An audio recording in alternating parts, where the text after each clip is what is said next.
Assalamualaikum warahmatullahi wabarakatuh. Bagaimana kabarnya Ananda? Semoga sehat walafiat dan tetap semangat. Kembali bersama Bapak Nurdi Syarif SSI. Kali ini kita akan mengkaji seri video pembelajaran dengan tema perpindahan kalor. Pada pembelajaran kali ini, tujuan pembelajaran yang diharapkan pertama adalah diharapkan Ananda dapat menjelaskan perpindahan kalor secara konduksi. Dua, menjelaskan perpindahan kalor secara konveksi. Dan tiga, menjelaskan perpindahan kalor secara radiasi. Baiklah, kita mulai kaji konsep tentang perpindahan kalor. Pada seri video pembelajaran sebelumnya, Bapak telah menjelaskan bahwa yang dimaksud dengan kalor ini adalah salah satu bentuk energi yang dapat mengalir secara alami dari benda yang suhunya tinggi kepada benda yang suhunya rendah. Jadi ada semacam aliran energi. Aliran artinya berpindah dari satu benda yang bersuhu tinggi ke rendah. Nah, bagaimana cara kalor berpindah dari yang suhu tinggi kepada benda bersuhu rendah? Ada beberapa cara perpindahan kalor tersebut. Yang pertama adalah perpindahan kalor secara konduksi atau istilahnya hantaran. Dua, perpindahan kalor secara konveksi atau istilahnya aliran. Dan tiga, perpindahan kalor secara radiasi atau pancaran. Nah, ini akan kita kaji satu persatu bagaimana kalor sebagai salah satu bentuk energi dapat berpindah dengan tiga cara ini. Nah, baiklah Nanda, kita bahas perpindahan kalor secara konduksi atau hantaran. Nah, ini dapat kita ilustrasikan seperti ini. Ada suatu benda padat, misalkan ini sebuah logam. Logam ini diberikan kalor. Diberikan kalor artinya ada panas yang diberikan kepada logam ini. Ini. Nah, ketika kalor diberikan kepada logam sebagai benda padat, maka kalor tersebut tentunya akan diserap.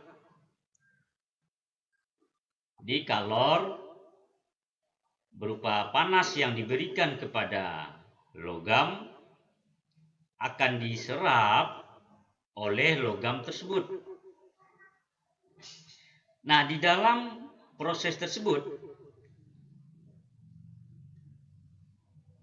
pada peristiwa ini, logam pada suatu saat nanti akan terasa panas. Nah, kenapa ini bisa terjadi? Sebelumnya, logam ini ketika kita pegang tidak terasa panas. Nah, setelah dia diberikan kalor berupa panas yang diberikan kepadanya, ternyata logam ini ketika kita pegang menjadi panas. Ini membuktikan adanya aliran energi berupa kalor yang diserap oleh logam, dan logam di sini berperan sebagai medium penghantar atau sebagai zat yang menghantarkan kalor yang diterima padanya. Nah, dalam hal ini partikel-partikel dari logam sebagai zat penghantar tidak ikut berpindah. Perpindahan kalor secara ini disebut dengan istilah perpindahan kalor secara konduksi atau istilahnya hantaran.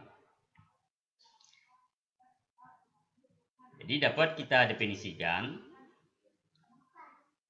perpindahan kalor secara konduksi adalah perpindahan kalor secara hantaran melalui zat perantara, biasanya berupa zat padat seperti logam, tanpa disertai berpindahnya partikel zat perantara. Silakan Anda pahami perpindahan kalor secara konduksi atau hantaran. Jadi sekali lagi,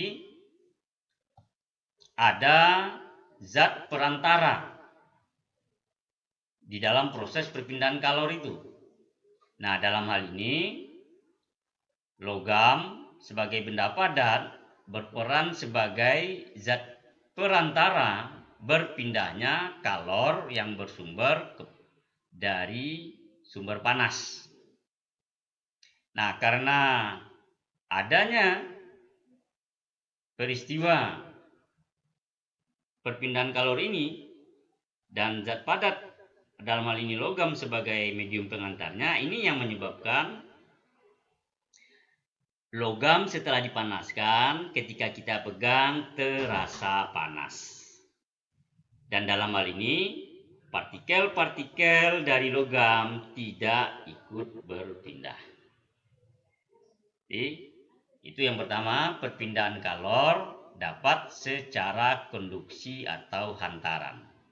Contohnya adalah pada peristiwa ketika kita memanaskan sebuah logam, maka ketika kita pegang, logam itu akan terasa panas. Ini menunjukkan adanya suatu proses perpindahan kalor melalui medium perantaranya berupa benda padat. Namun dalam hal itu, pada proses tersebut tidak disertai berpindahnya partikel dari zat perantara itu. Baiklah, kita kaji yang kedua, cara perpindahan kalor secara konveksi atau aliran. Dapat kita ilustrasikan di dalam sebuah wadah. Misalkan kita isi air di dalamnya. Nah, kemudian kepada air yang berada dalam wadah tersebut kita berikan kalor. Artinya kita panaskan. Maka nanti kalor yang berasal dari sumber panas ini akan diserap pertama kalinya adalah oleh medium perantaranya adalah wadah tempat air berada. Nah, dari medium perantara ini nanti akan diteruskan kepada air yang ada di dalam wadah. Nah, volume air yang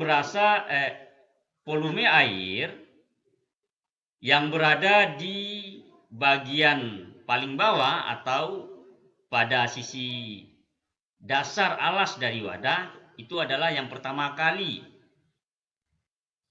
akan menerima kalor. Artinya volume air yang paling bawah ini pertama kali akan menerima kalor. Lebih dahulu dia panas. Akibatnya adalah air yang berada di bagian dasar, dia akan lebih dulu menerima panas, akan menyebabkan massa jenisnya menjadi lebih rendah. Artinya air yang berada di bagian dasar menjadi lebih ringan ketimbang air yang berada di permukaan. Sehingga air yang berada di dasar ini nanti, karena dia ringan, akan naik ke permukaan, sementara air yang berada di bagian permukaan yang lebih berat akan turun mengisi tempat dari air yang berada di bagian dasar tadi, yang lebih ringan, yang naik ke atas tadi itu. Artinya apa? Dalam proses ini ada semacam perpindahan kalor melalui suatu medium perantara, dan di dalam proses tersebut ada partikel dari zat perantara yang ikut berpindah. Seperti yang diilustrasikan ini. Air yang berada di dasar karena dia lebih dulu menerima panas akan menjadi lebih ringan, sementara air yang berada di permukaan lebih berat akan turun ke bawah, dan air yang lebih ringan akan naik ke atas menempati bagian air yang di permukaan tadi. Jadi ada partikel-partikel dari medium perantaranya yang juga ikut berpindah. Nah, ini contoh dari perpindahan kalor secara konveksi atau aliran. Nah, kita bisa juga memberikan contoh perpindahan kalor secara konveksi atau aliran pada ilustrasi berikut. Misalkan pada suatu daratan, ini daratan.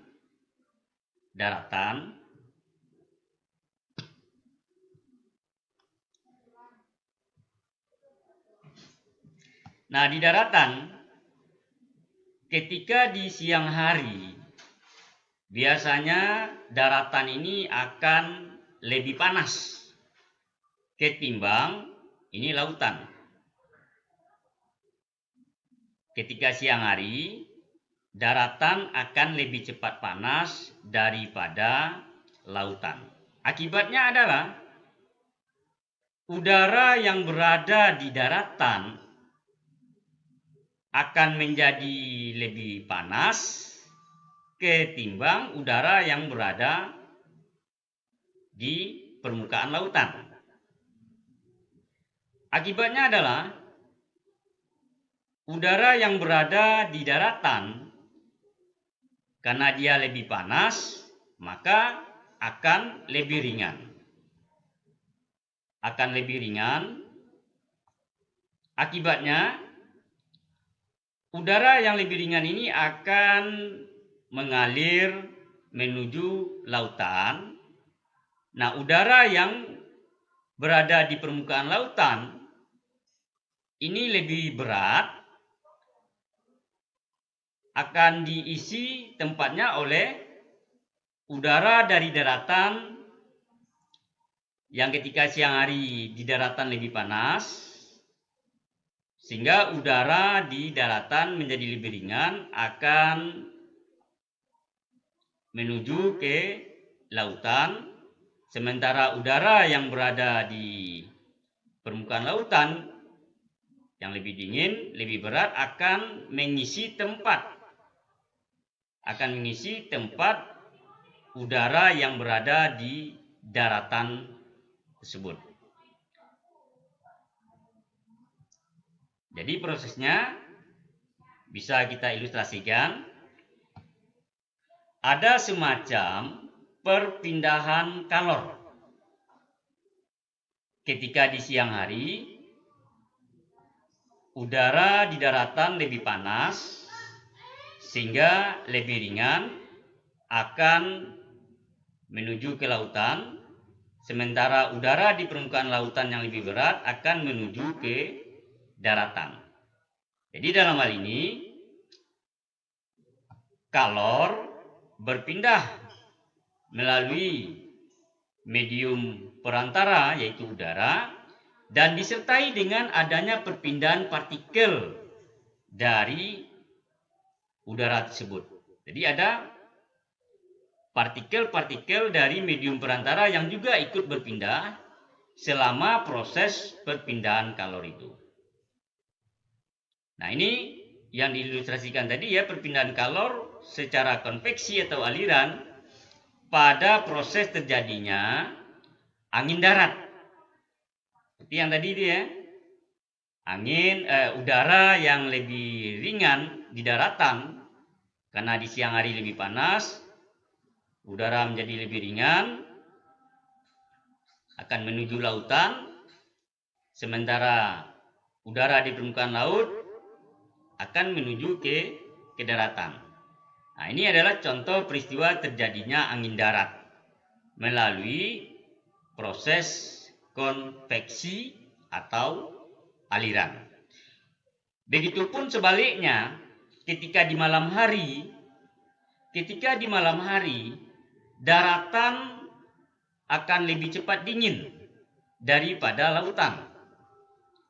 Sehingga udara yang berada di laut akan berembus menuju ke daratan dan udara yang berada di daratan akan menuju ke lautan. Proses terjadinya angin laut. Ini juga melibatkan perpindahan kalor secara konveksi atau istilahnya aliran.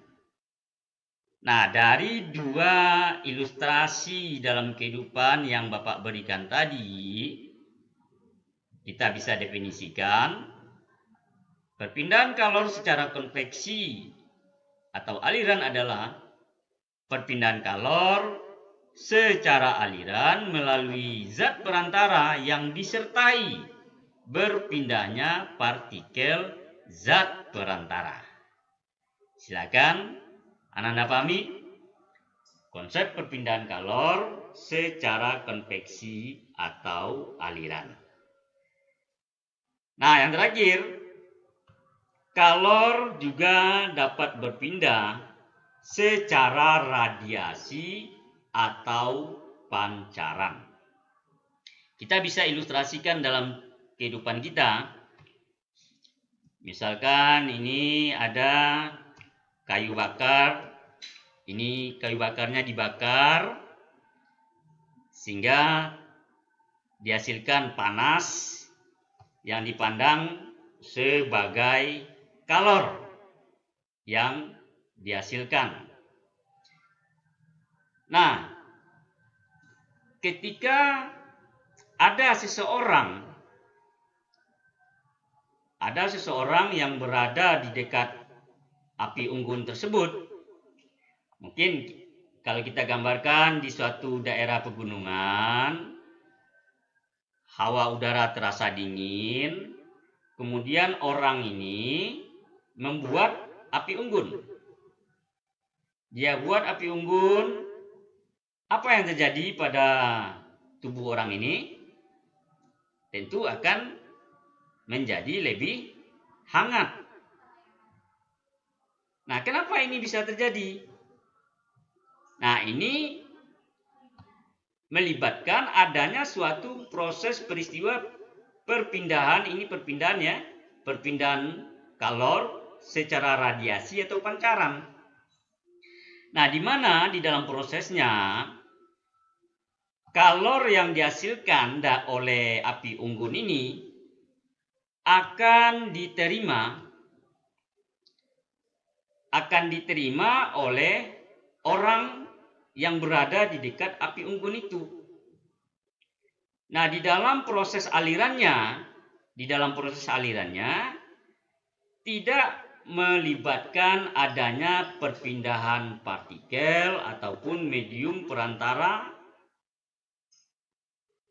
yang ada di situ. Kalau kita definisikan perpindahan kalor secara Radiasi itu merupakan perpindahan kalor secara pancaran dalam bentuk panas dari sumber radiasi. Nah, jadi ini